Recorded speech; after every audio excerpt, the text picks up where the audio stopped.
Hi everybody, welcome to the Beam Bourbon Canada YouTube page.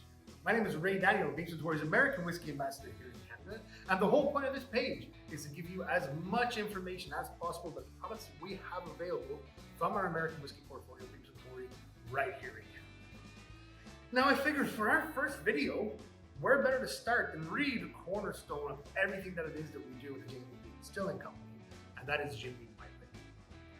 Now, when you're going out to a bar, to a restaurant, to a liquor store, wherever you're going to purchase your whiskey, it's always good to be informed, right? It's always good to kind of know what to expect.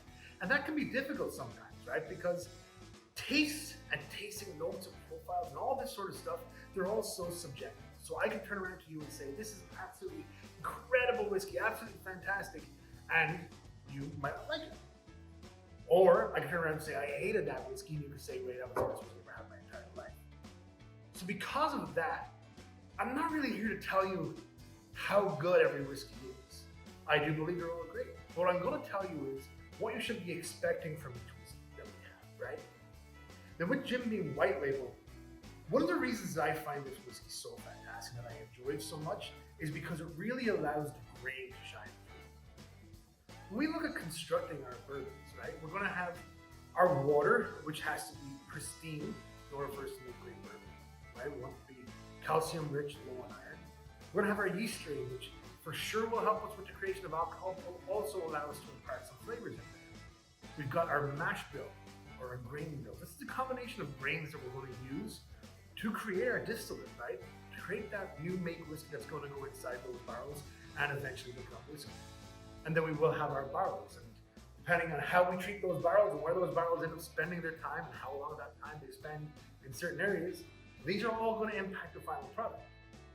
And when you look at the maturation of whiskey, and you look at what's happening inside that barrel when that whiskey is sitting there maturing, the grain will start to die off and the barrel will start to take over.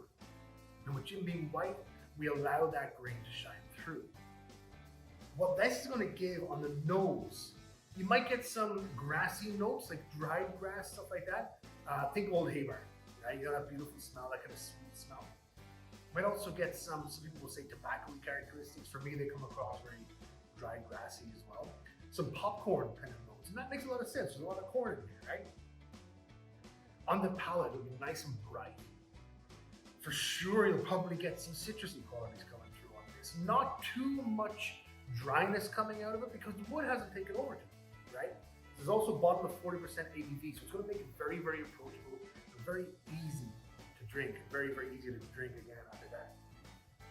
Now, when we're looking at what that grain does, how we can really use that grain to impart different flavors and to really, elevate our drinking experience, it makes for a whiskey that works really, really well with modifiers, right? When you're adding things in there, especially things that might be a little sweeter, right? That grain is going to help push through a lot of those flavors, which makes it great if you're looking to, just mix a drink with some cola or ginger ale or soda water.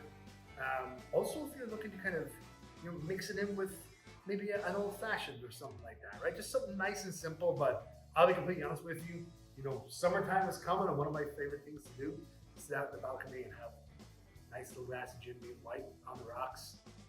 I don't think there's much better than that. So get out there. If you can find a bar that's open, if your area is open right now, obviously approach it safely, but go grab yourself a nice glass of Jim Beam White Label. If you're at the store, you have to pick one up. Let us know what you think right here in the comments. And until next time, folks, take care of yourselves and cheers.